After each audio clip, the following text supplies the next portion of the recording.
Okay, good morning, everybody. We are live. Fran LPK starts us off by saying, "Hey, man, hello to you too, sir." We opened up our stream with the incomparable Elmer Bernstein's symphonic cornucopia, the intro and main title theme of the 1953 science fiction classic, pause for laughter, Robot Monster, which explains the title of the stream. In case you're wondering why Elmer Bernstein was doing shitty B movie soundtracks, well, blame the HUAC trials. Spoilers, there were, in fact, communists in Hollywood. I don't know if Mr. Bernstein was, but yeah, he had to kind of take a break from doing good movies for a few years to do horse shit like Robot Monster and Catwomen from the Moon. Nonetheless, he gave 110% to whatever crappy work-for-hire job he had. Anyway, we opened up with that because that really ties into the title of the stream. You know, since I've already talked so much about 50s B movies, I guess I should continue talking about that. We usually do pop culture things at the end of the day. But yes, Roger Corman, the king of the B movies, is dead. The king is dead, and I would say long live the king, but I don't know, who's the king of B movies nowadays? Like Charles Band or, I don't know, does Jim Wynorski still make movies? Oh, who the hell knows? Yes, hence the title of the stream. To be like the Cor-Man, to live like the Cor-Man, to be like the Human, to live like the Human. I must, but I cannot. Where on the graph does the must and the cannot come together? I cannot, but I must.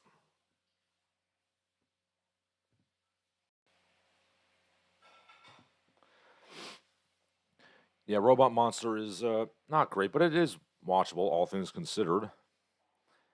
And about 20 minutes before the stream started, I looked up on IMDb and I found out that Roger Corman probably, in fact, did not have anything to do with Robot Monster. So I was operating on a lie, and yet here I am. But yeah, we'll get back to Roger Corman's surprising influence in Hollywood in a little bit. But first, we got to start with the real news. Let's see what we got going on.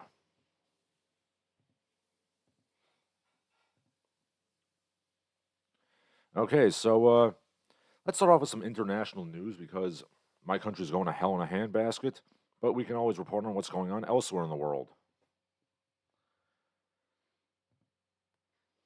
Okay, so we're going to stay in the Anglosphere for a bit and go to the United Kingdom.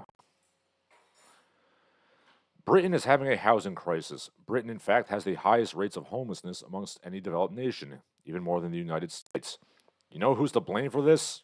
Apparently, William the Conqueror is to blame for this. From the Telegraph, how William the Conqueror's land grab in 1066 stoked Britain's current housing crisis. The roots of the country's problem lie in the Norman kings' system of lease and ownership. Yeah, I told you it was that damn Norman yoke. It's still hampering the good Anglo-Saxon, kingsmen all along. Where's Ivanhoe and Robin Hood when you need them? In all seriousness, sorry, this is really, really stupid.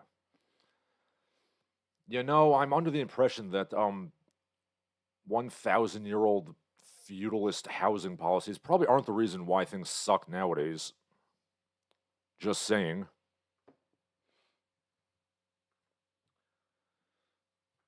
What's really to blame for this? It's the fucking the Holocene sea rising levels. Yeah, we got to dig up William the Conqueror and Boudica and all those like warrior kings and queens of the past. It's their fault I can't get a house. What? A tweet says it best.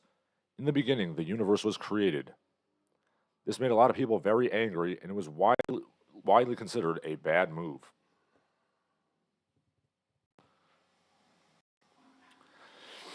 Yes, as the situation gets increasingly shitty, and the progressives refuse to take any responsibility for that, they increasingly look further and further back to why things suck, because their policies couldn't possibly cause any of that. Now you know what we go through, UK. In America, people are literally blaming like the Homestead Act in the 1890s for like wealth inequality in this country. And well, England's got a much deeper past than we do, so just got to dig further back, I suppose. Fran LPK says, 1066, really? Journalism is a cancer today. Yes, it is. You think you hate journalists enough, but I assure you, you don't. Ponythroat says, personally, I blame the formation of the solar system from interstellar dust as to why the UK has a housing crisis. Yes. If the universe was never invented, we could all just be vibing, but no, we had to invent the universe and deal with the unbearable agony of living.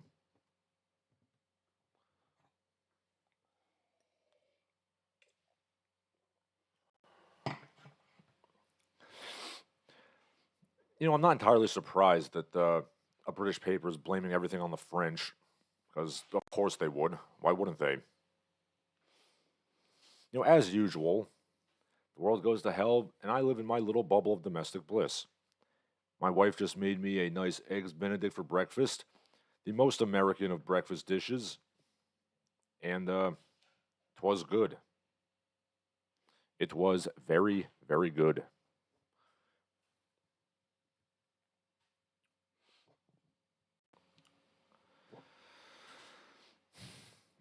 But yeah, this is fuck William the Conqueror. If it wasn't for him, we could all be like painting ourselves with blue woe dye and just gadding about naked, dancing around fires, and the world would be a better place. Damn it! Playing those trumpets and slamming our faces into bogs. But yes, in all seriousness, nobody wants to. Okay, nobody wants to take a look at the state of things and realize that shit sucks, and recent policy might be the cause of that. This is, of course, Whig history, where like time is a linear progression of things getting progressively better and better. That's why they always say that the past was basically an unending hellstorm of pain and misery until about 1950 or so, and then things are just getting better and better ever since.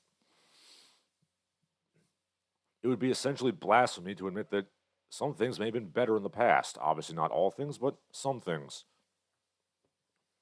But heaven forbid we admit that. I mean, this is why in America they always dig up like, segregationist housing policies from the 1920s as to why things suck, and the Homestead Act, and like, I'm sure they'll dig even deeper back as things continue to go down the shitter. But yes, I don't mean to pick on the British. It's not like my country's doing any better. But yes, let's leave Britain behind for a second. We'll go right across that channel, and let's see what's going on in Belgium. I'm sure it's something good.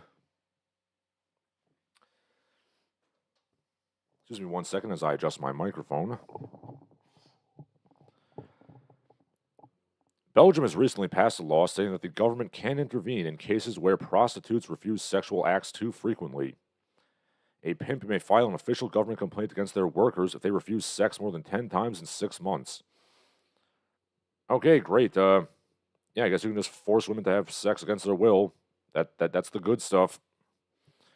You see, if there are any sex workers listening to my show, because I'm sure you're all in that field. This is why you don't work with a pimp. This is why you work independently. Manage your own money. Be your own boss. If you must be in that field, do it with as little harm as possible.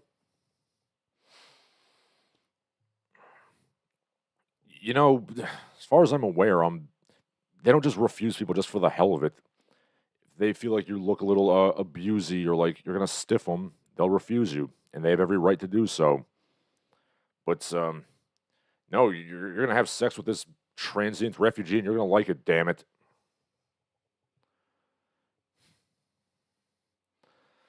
Yeah. So in other words, the Belgian government is basically being a pimp, and he's gonna smack the hose around until they get in line. Okay, comments say Alpha Marigi says Dabney Coleman was the principal on Recess. Ah, yes, Dabney Coleman, famous that guy of movies, died recently. He was in a lot of stuff. I'm sure I've seen plenty of his things. I just can't think of it right now. Alpha Marigi, referring to the Belgian thing, says they're not beating the paid rape allegations. Also, it would be funny if they did this because the sex workers feel unsafe around migrants. Yeah, no, I'm pretty sure that just might be it. I mean, so I've heard that, like, I'm not going to name any names here, but sex workers are wary around, certain groups of people because they feel like they might get beaten up or stiffed. Fran LPK says, my plans for a time machine: 1. Travel back to 1900. 2. Destroy the machine so I can never go back. Well, I mean, I can understand why. I believe you're from Argentina, right? Argentina was, fucking fire back in the early 1900s. In France, they still say "as rich as an Argentine" as a proverb. So, I don't necessarily blame you, sir.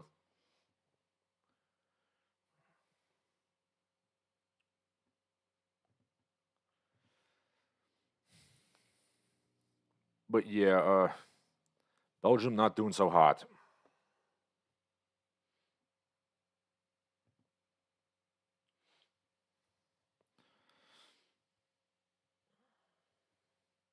Okay, moving on from Europe for a bit. Let's go to America, kind of. There is even more Chinese communist propaganda against America that makes America look absolutely cool. Let's just open this up for a second. And in case you're wondering why there's like pauses in my speech, it's because me and my beautiful wife, we have got new furniture, new bookcases, and a new desk. So on the plus side, I don't have a giant plank of wood on filing cabinets as a desk anymore, so that's good. I have a proper desk. On the other hand, I still have to adjust things a little bit. So, my microphone is not on a direct line of sight with my computer. So, to get the crisp, dulcet tones that you all love, I have to turn from the computer back to the microphone and vice versa. Anyway, let me jafiff this for a second, and I'll show you this propaganda.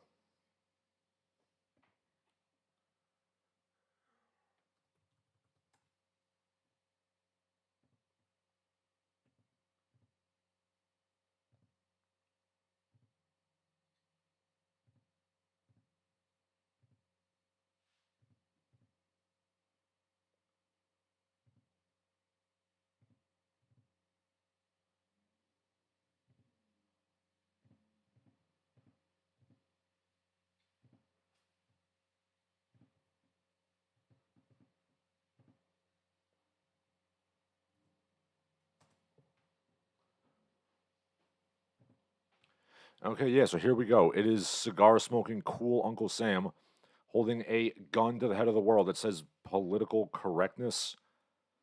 Hmm. This is strange because it was a very common thing for communist countries, like the Soviet Union did it, and now China does it, to say like, "Oh, America's so racist, they're so fascist, they oppress the poor innocent black people." But then at the same time, they also say America is holding the world hostage with political correctness, and they allow black people to run rampant and free. Kind of talking out of both sides of your mouth there. I mean, I'm certainly okay with criticizing America. I do it plenty, but you got to pick one or the other. Like those two things do not go together. Anyway, yeah, if you just edit out the political correctness thing, this would be fucking awesome. I mean, I don't know why they think this is like bad. This is good. I've said it before and I'll say it again. You could have much more effective anti American propaganda just by showing the stuff that the United States government puts out. Like statues of giant buttocks and like, the LGBT fuck spiral flag and everything. But no, they insist on doing this and totally counteracting their whole idea. I don't get it. I mean, I guess I understand that during the Cultural Revolution in the 60s and 70s, the Chinese government killed anybody who had any like artistic or, dare I say, media literacy. But come on, you gotta realize this doesn't make us look bad.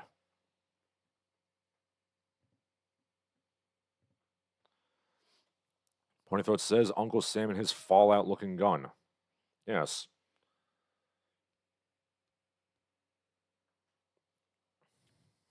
Yes, America's the evil, racist, fascist hellhole, but it's also like we liberal panty waste, forcing everybody to be politically correct. Please, for the love of God, make it make sense, because it doesn't make any sense. Pick one or the other, China.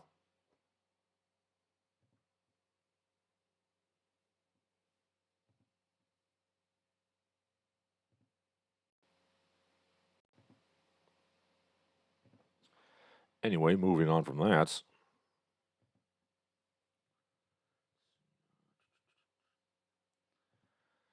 Okay, let's see what else we got going on in the news. Now let's take things to America, which is this again, if the Chinese government were smart, which they're quite clearly not, at least in terms of media literacy, this is the sort of story they should be promoting. Here's a on the ground discussion from Washington, D.C. I just had a D.C. Police Department police officer try to deliver a large box of Factor foods to my door. I happened to open the door to check my mail as he was on my porch. He seemed startled. He didn't want me to know he was there. Uh, are you so and so? He asked me. No, he rents the basement apartment, I said. Is everything okay, officer? He ignored the question and then delivered a package to the basement. He walked back to his squad car, opened up the trunk, shined the flashlight inside. I saw a dozen more delivery boxes in the back. The Occam's razor on this is that police officer is illegally doing double duty as a food delivery service driver on this while he's on duty. Meanwhile, crime in DC is as bad as it's been in decades. Yeah, see, this is the shit they should be doing in Chinese propaganda, saying, look how poorly America pays their cops. They have to do meal delivery while on the job and ignore the actual crime. And yes, I agree. This this is not good.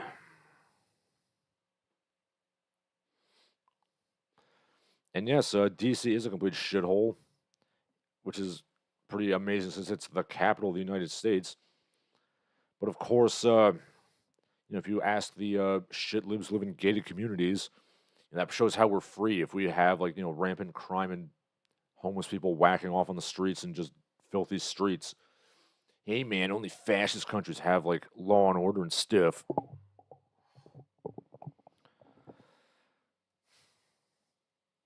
I've been a delivery driver. I don't recommend it. And yet it's still not the worst job I've ever had. Not by a long shot.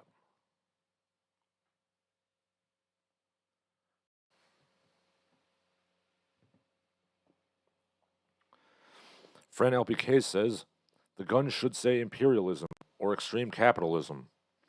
Yeah, I mean that would have actually made sense. But this is apparently saying that political correctness is the problem. Which, again, if that's the point you want to make, that's fine. But then don't say how racist and evil America is on the other side of your mouth, because we can't be racist, fascist bullies, but also politically correct weenies. That just doesn't make any sense. Fran LPK says, meanwhile, AOC goes to the store with bodyguards. Yes, she does. Amazing how the people who want to take away your guns are the ones who travel with armed gunmen. Security for me, but not for thee.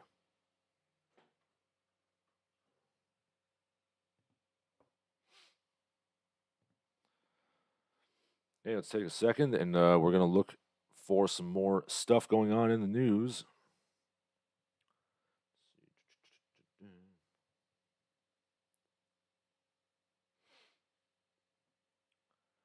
I mean, I have some stuff about the schools, but that's going to make me angry, of course.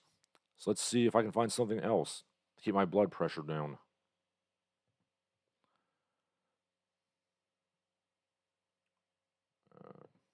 Okay, that's a pop culture thing. Oh, yes. I have some archaeology news, which is really stupid, as it tends to be nowadays. Okay, from The Conversation. This reconstruction of a 75,000-year-old Neanderthal woman makes her look quite friendly. There's a problem with that. And yes, if you look at the picture, she's, she looks very nice. She's got a little smile on. I mean, she's not Chindar McJaw, the Caledonian woman who was reconstructed, who I actually thought was kind of cute. But no, this Neanderthal woman seems like a nice grandmotherly type. She can make you some nice tea or some bone broth. Or I believe the Neanderthals did cook food. I don't know if they were making soups. But yeah, anyway, let me open up this one.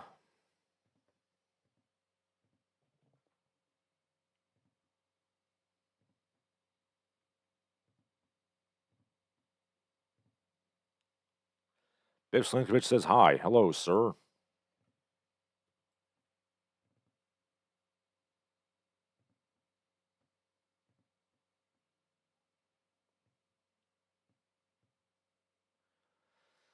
Yeah, so apparently the fact that this reconstructed Neanderthal woman looks, like a nice friendly person, this is a problem apparently.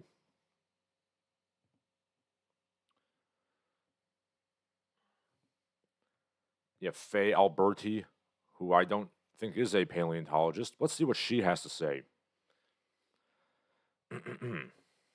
Historically, societies have made the faces of those they want to be connected to more emotionally empathetic.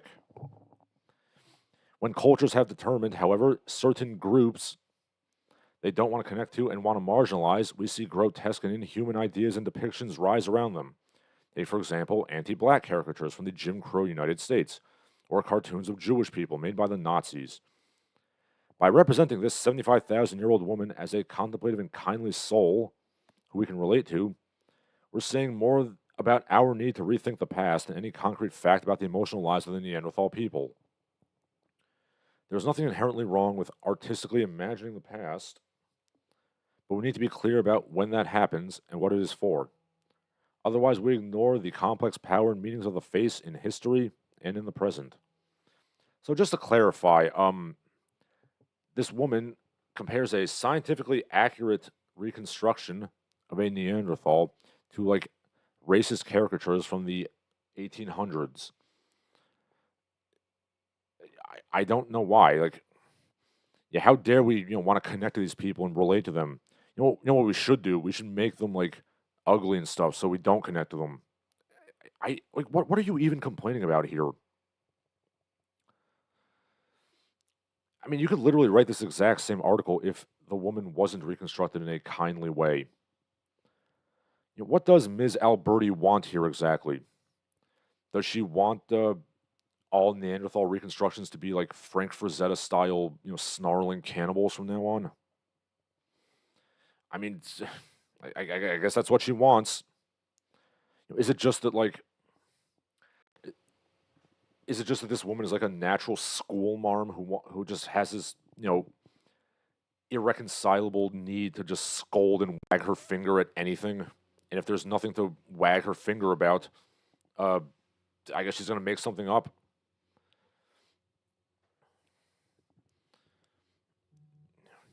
You're kind of screwed either way here. If you depict this woman as like nice and friendly, you're playing into a white supremacist trope of depicting those deemed worthy of, respect as friendly. But if she's not smiling, playing into a white supremacist trope of making the other scary. What do we do? Okay, clearly I know what we have to do. Clearly we have to rethink Danny Vendramini's like snarling like ape man like cannibal savage like reconstruction of Neanderthals. That's what we got to do here. If you heard little scuffing around, my lovely wife was readjusting my desk. Thank you, love. Yeah, clearly Danny Vendramini was right. Them and Us, his stupid, stupid book, saying that Neanderthals were like snarling like ape men jumping out of trees. Like that's the way to go here.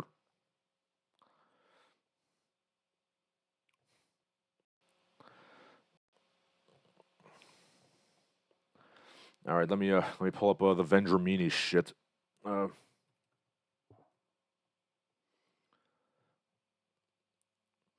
Yes, Danny Vendramini's brilliant and subversive theory of Neanderthals that totally wasn't ripped off from Robert Howard's Spear and Fang, which was written in 1925. And I say that because it's literally verbatim what Robert Howard wrote. Yeah, this is the shit right here. Okay. Fran LPK says she must be a fan of Cesare Lombroso. Indeed. Alpha Marigi asks, why? Because white people have more Neanderthal DNA? Well, actually, I believe any person whose origins are in the Eurasian, continents, they have like some small amount of Neanderthal DNA.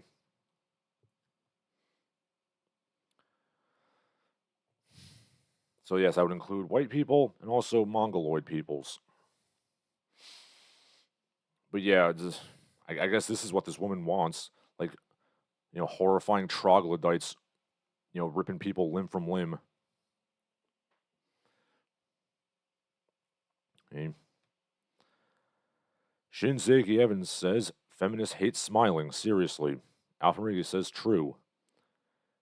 I mean, they say they don't like being told to smile, but I feel like it's basically a lot. In some cases, yeah, they just hate smiling in general. I mean, I can relate to an extent. But that's neither here nor there. Fran LPK says, I'm a Neanderthal, cool.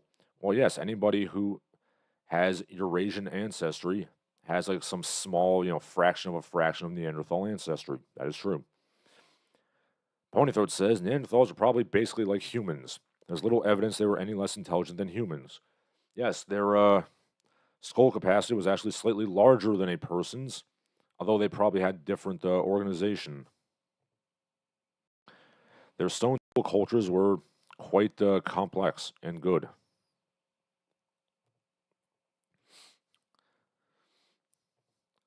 But yeah, I guess that's what she wants. Because, God forbid we portray Neanderthals as being nice people. Okay. Moving on from that. See what else we got here.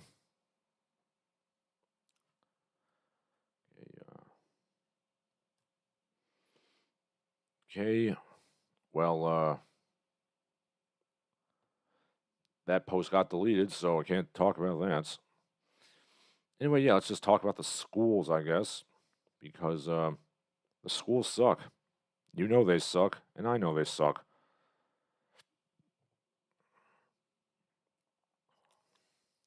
So, from Reddit, our teachers, which I don't read, but I see Twitter posts on it apparently.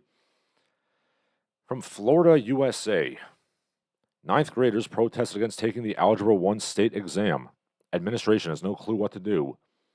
Yeah, administration doesn't know what to do. There's a shock. Okay, so students are required to take and pass the exam as a graduation requirement. The ninth graders vocally announced they're refusing to take part in state testing anymore. Many students, skip, feign sickness, go home. But the ones who came to school decided to hold a sit-in and refused to go in, waiting until the test is over. Administration tried every approach to get them to take the test. Yelling, begging, bribing with pizza parties, warnings they won't graduate, threats to call parents and have them suspended. They only met with "I don't care" and many expletives. I found it hilarious watching from the window as the administrators were completely at their wits' end with the complete apathy, disrespect, and malice of the students. We have kids we haven't seen in our classroom since January, out in the halls causing problems for other teachers. Nothing is done about it. Students that curse us out on the daily return to the classroom with treats and a sneer on their face, knowing they got away with it. It only emboldens them to take things further. We received the report at the end of the day, and we only had 60% of our students take the exam out of hundreds of freshmen. We only have a week left in school, counting down the days. Yeah, I suppose failing them wasn't an option. Like, I know, we can't fail the students. Everybody's got to pass. Everybody can learn. I don't see why this is so damn difficult. Fail them. You don't take the test, okay, then you fail. You don't graduate from high school, go fuck yourself.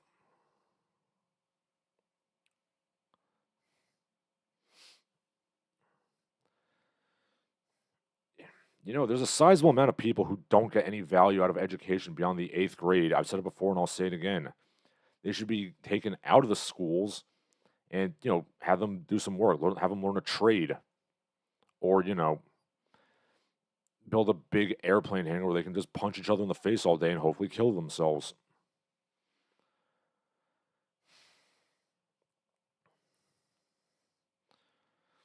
And of course, some tard is like, there's a breakdown between what the admins want, state school grades, and what the students want.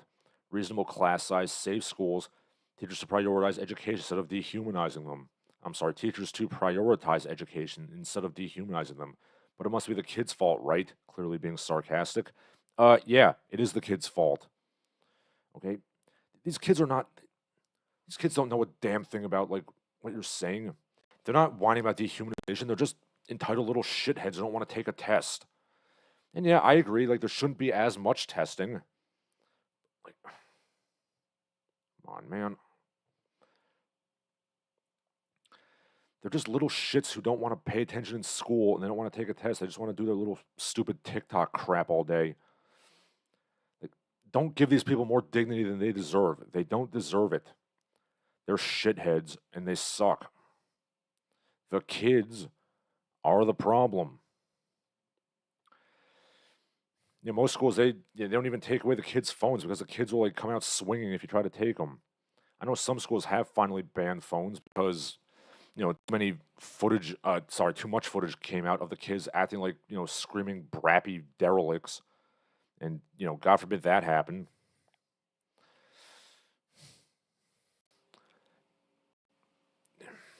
Yes, for those of you who are not from the United States, yes, my country has, rearranged itself to, like, placate the bottom 20% of feral mongoloids. And nothing's going to stop that. This train ain't stopping until it hits the station. Whoop, whoop. Okay, Alpha Marie says, my mom had more than average, and apparently she was upset about it 20 years ago. I'm like, cool, unga bunga Chad. Yes, there's nothing wrong with being a Neanderthal. Ponythroat says, skull capacity is a crap means of measuring intelligence. We do know they had it is relevant up to a certain point.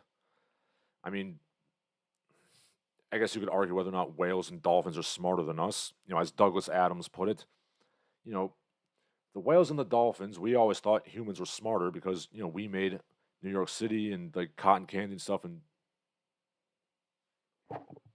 and they were just, playing about in the water. The dolphins and whales thought they were smarter for the same reason. Okay, but yes, I'm as somebody who is of mixed European and Asian ancestry, yes, I'm an Unga Bunga Chad myself. Ponythroat then goes on to say that the Neanderthals had a tool industry, which is more or less at the same level as Homo sapiens. Well, yes, I mean, the Neanderthals had, like, Mousterion, flake tools, which are, pretty precise. But the Homo sapiens had things like addles and, slings and cords and, Clovis points, which are more advanced. I don't think there was any sort of like mass culling of the Neanderthals. It's probably more intermarriage, hence why there are Neanderthal genes lurking amongst us. Ponythroat says the administration tried nothing and they're all out of ideas. Yes. Finn LPK and Ponythroat come up with the same idea of using the Board of Education. Yes, I too wish I could hit people with objects. Alpha Rodriguez says, why did the test piss them off so much? I don't know, just because, like, they're just insufferable little shitheads. They're like, hey, man, I'm not doing that test. Brap. Okay. Ponythroat says, set up jammers in the school so they cannot access TikTok on their phones. Or we could just, suspend students who have phones, but we can't do that.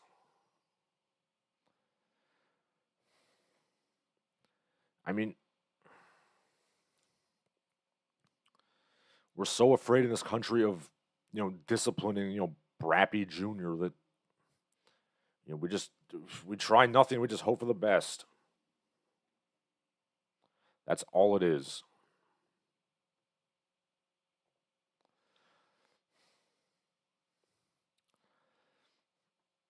I agree that there shouldn't be as much standardized testing. I mean, it's a goddamn test. You do the questions and you fill in the bubbles.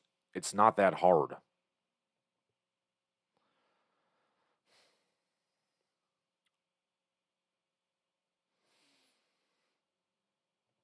Okay, moving on from that.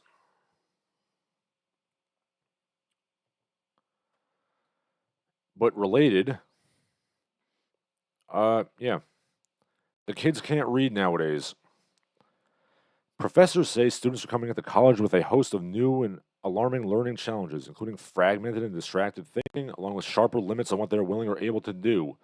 So basically, as a generation, these young whippersnappers are just doing like the, surly chud face of like, no, I'm not doing anything, me. But yes, the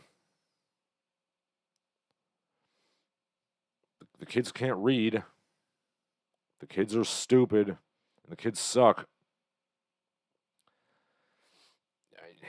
I mean, look, it's going to be an ugly process to unfuck the schools in this country, but it's got to start by like getting rid of these shithead kids who don't want to learn, put them in trade school, or like just give them a place they can quietly kill each other. Because let's be honest, a lot of these brappy shitheads aren't intelligent enough to learn a skilled trade. But yeah, you got the kids who want to learn in the schools.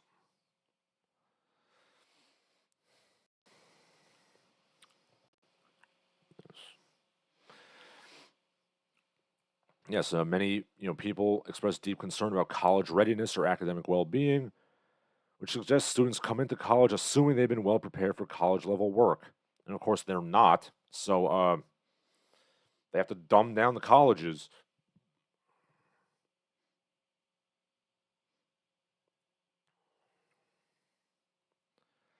I'm gonna say it. The kids are the problem. It's the brappy kids and the weenie administrators, who never interact with the actual students and just throw goddamn fads at the wall. That's the problem. It's not going to. It's not going to change until we fix that. Alpha Rodriguez says star testing in California takes a while, but I just power through it. It doesn't affect your grades. I mean, I don't see why you can't do like one standardized test a year. Like, it's a test. You just do the kids not understand the concept of like answer the question, then fill in the bubble that matches your answer.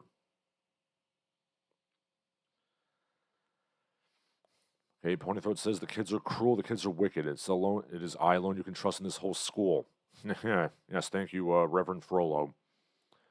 Alpha Marigi says they're in college ready. They should just spend a decade in junior college, like a dignified failure. Yes. I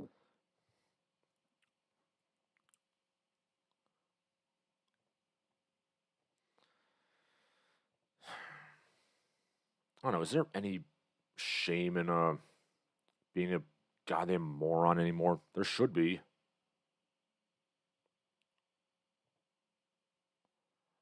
And yet there isn't. Okay, leaving America behind, but not really, because it does affect America as well. And going to Europe, a new survey carried out in April 2024 of people in European Union countries asks, do you think your country takes in too many immigrants? On average, about 70% say yes. And of course, this won't affect anything because democracy is when 90% of the population is opposed to a policy and it just goes through anyway.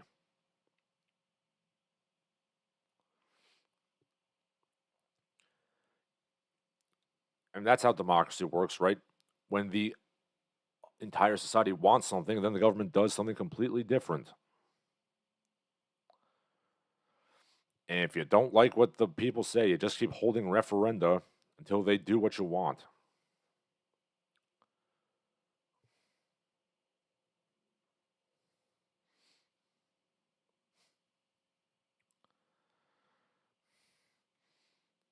I mean, dare I say, the European schools are going to go down the shitter too pretty soon.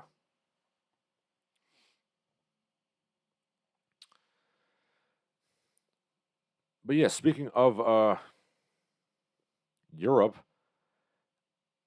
let's talk about the Eurovision Song Contest. I know fuck all about this, but apparently some lady, I believe she's Irish, won.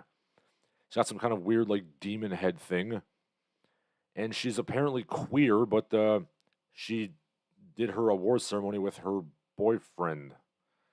Yeah, I don't know. Apparently, queer just means like weirdo white girl now. I don't get it.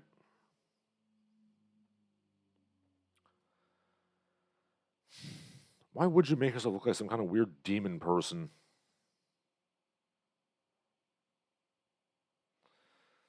I don't even know what. I know Eurovision is a thing, being that I'm not a European. I've never given the faintest hint of a fuck about this. But yeah, please explain to me how queer just means being straight, like weird. Yeah, yes, we're ruled by theater kids, and that's not good.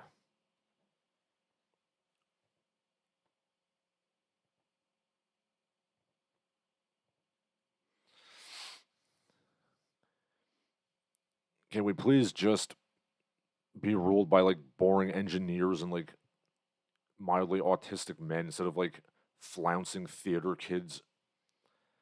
Because being ruled by theater kids is not good. That's where we are at now, and it sucks.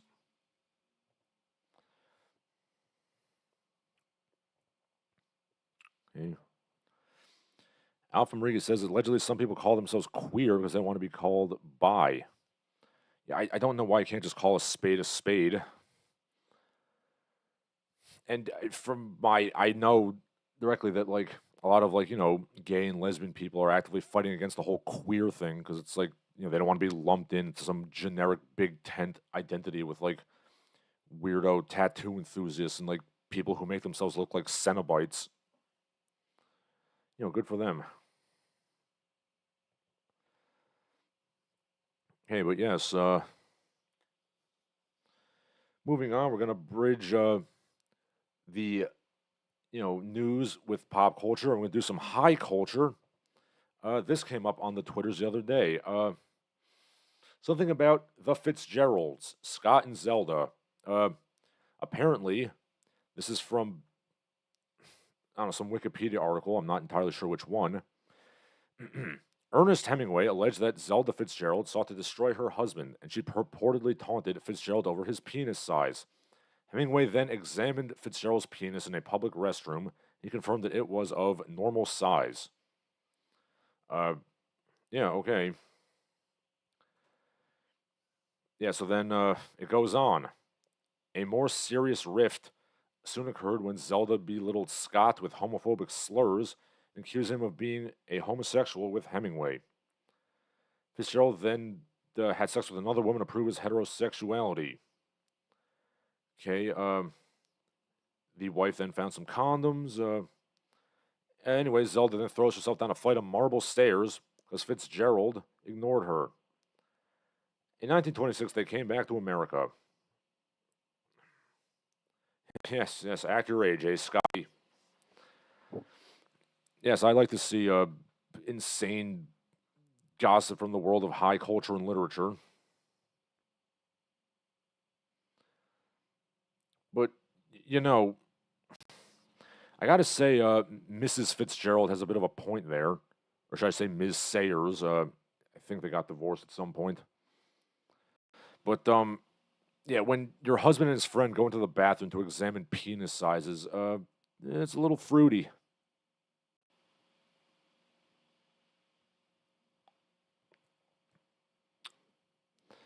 Anyway, this all ends with Shigeru Miyamoto deciding that he's going to name his video game character after this insane woman.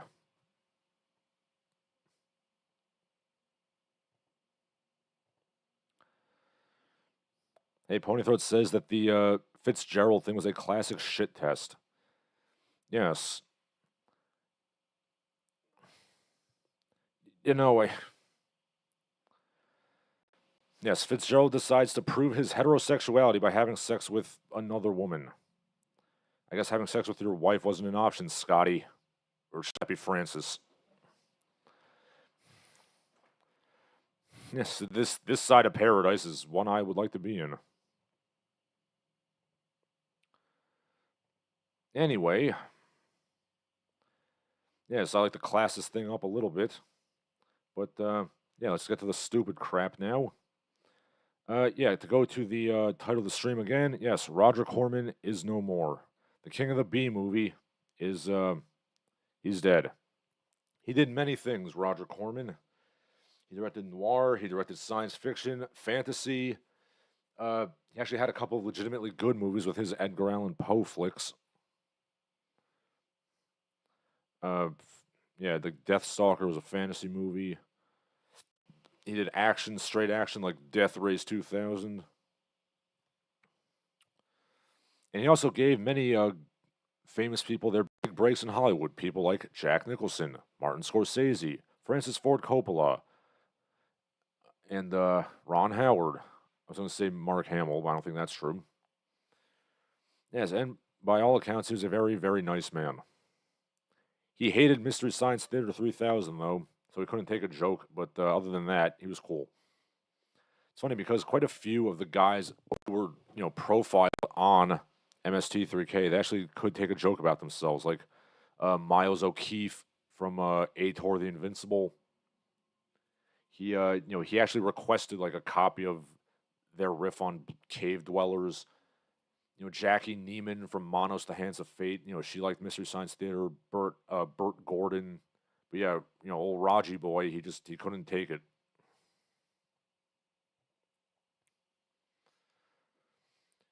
One must learn how to take a joke at your expense, Roger. But yes, rest in peace, sir.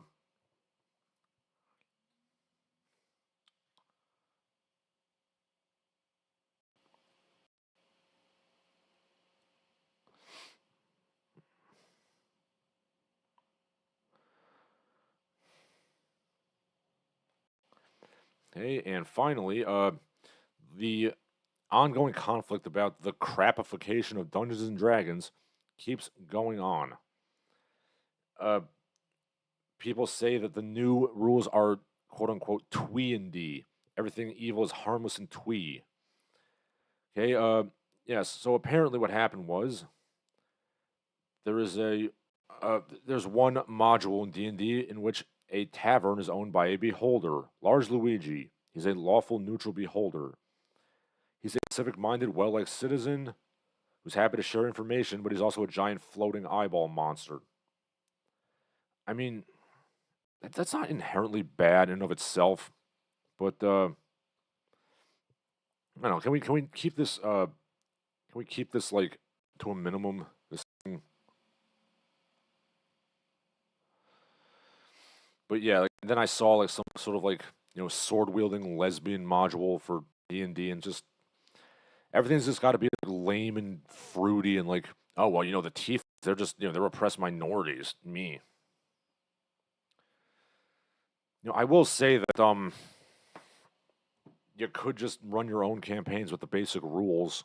I mean, all you really need is just graph paper and some equations and dice and such. But yeah, they're gonna crap up everything. They're crapping up everything. Yep, it's just gonna be lesbian orcs running coffee shops for all eternity. I gotta say, fourth edition had the base setting was like the Nentir Vale, sort of like a Dark Age Europe equivalent setting. I actually like that one. The IDW Dungeons and Dragons comic book about Fells 5 was pretty decent as well. But yeah, I guess they're just going twee and D now.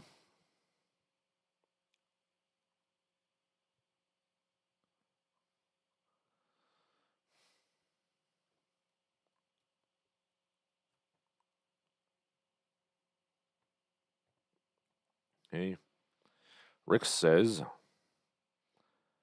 I had an idea for a story about a James Cameron type character working for Corman. Then I abandoned it because it actually happened. Yes, yes, it did. James Cameron did work for Roger Corman for a little bit. Pointy Throat says D&D needs to learn something from Fatal. That was a game that really had a rules for numerically literate people. Ah, yes, Fatal, the game where you literally have to do quadratic equations to fill out your character's stat sheet.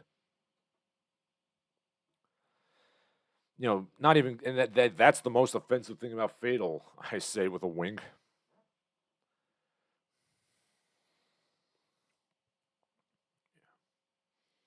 Rick says, leave large Luigi alone. He achieved enlightenment and decided to open up a cozy restaurant. Yeah, like having one or two, like, evil characters, be good is okay within limits. But I don't know. I just feel like it's going to lead to more of this shit because the people who run like modern day fantasy things, everything has to be deconstructionist. So we can't have anything just be evil or whatever. Like like Drizzt is good, Lars Luigi is good, but it's just going to lead to like a million copycat characters of like, oh, this is an evil guy, but he's good. Me.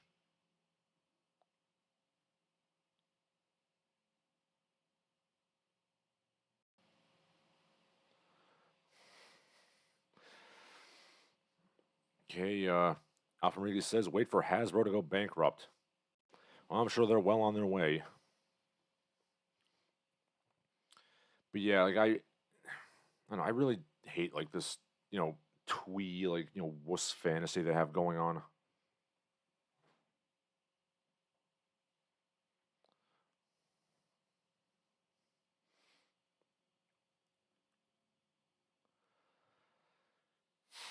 That's the most difficult thing is, dealing with the people who, don't pay at your lesbian or coffee shop.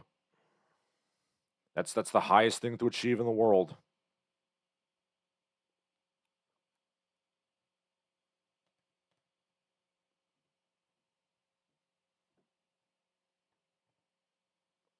Okay.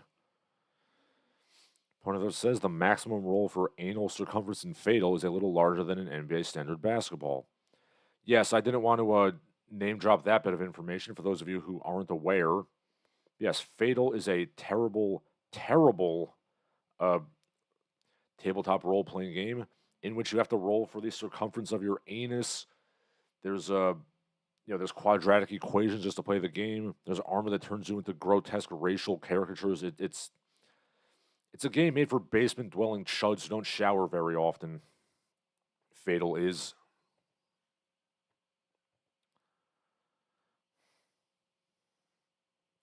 So yeah, that does it for my prepared remarks. You can say your last pieces now if you'd like, or you can just rage about twee and D.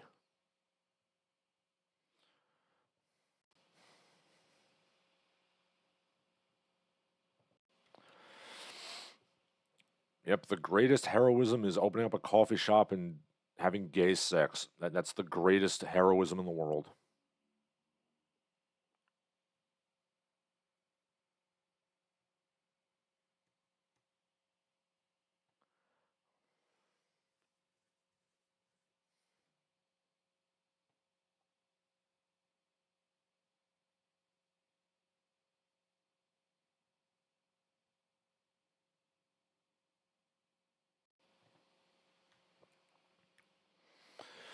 Alpha Rodriguez says, speaking of coffee shops, did you see the commie on Twitter who said capitalism sucks as there are no 24-hour coffee shop stores with a cat?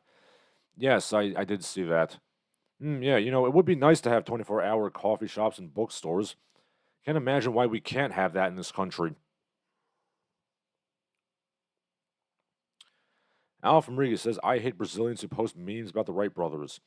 Ah, yes, the Alberto Santos Dumont controversy, where, because the Wright brothers used a track and a catapult to launch their plane, therefore it doesn't count. That is bullshit, Brazilians. Yes, Mr. Dumont was a pioneer of aviation, but he was not the first. Give him his respect, but not more than he deserves. Ponythroat says, Fatal is a game for people who are what modern Wizards of the Coast think their players were before 2010. I don't know, like, even back in the 70s, like, D&D players weren't totally grody chuds. I mean, Gary Gygax, like, got married and had kids. Richard Garriott, got married and had kids. John Carmack and John Romero played D&D. Alpha Rodriguez says the Wright brothers constructed their catapult towers after the Flyer 2 and 3. I'm not going to pretend like I know a damn thing about aviation.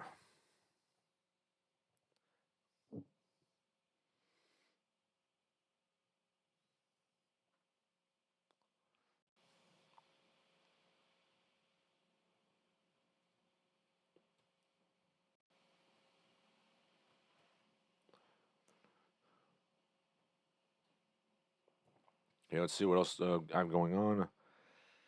Well, I'm looking on Twitter right now. There's a Frank Frazetta drawing of Eowyn versus the Witch King from Return of the King, in which Eowyn is drawn in the typical Frazetta, like hyper voluptuous bombshell design, which kind of goes against the whole thing of her disguising herself as a man. It's like, yes, Your Majesty, King Theoden, that soldier there sure is voluptuous. I'm having strange feelings about this.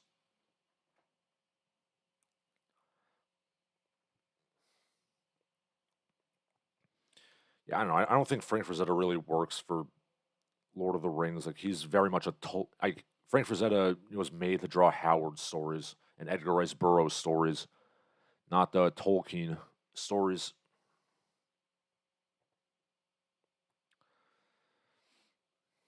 But yeah, say your last pieces, please.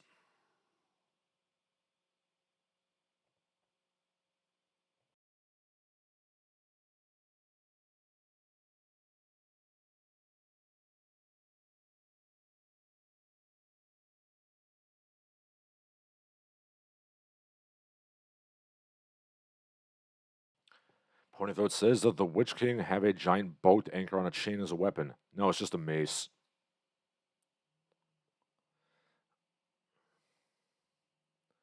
I mean, it looks good, but I am aware that Frank Frazetta never really read the stories he was drawing. He just kind of like got like a brief summary and was like, okay, I'm just going to draw this shit.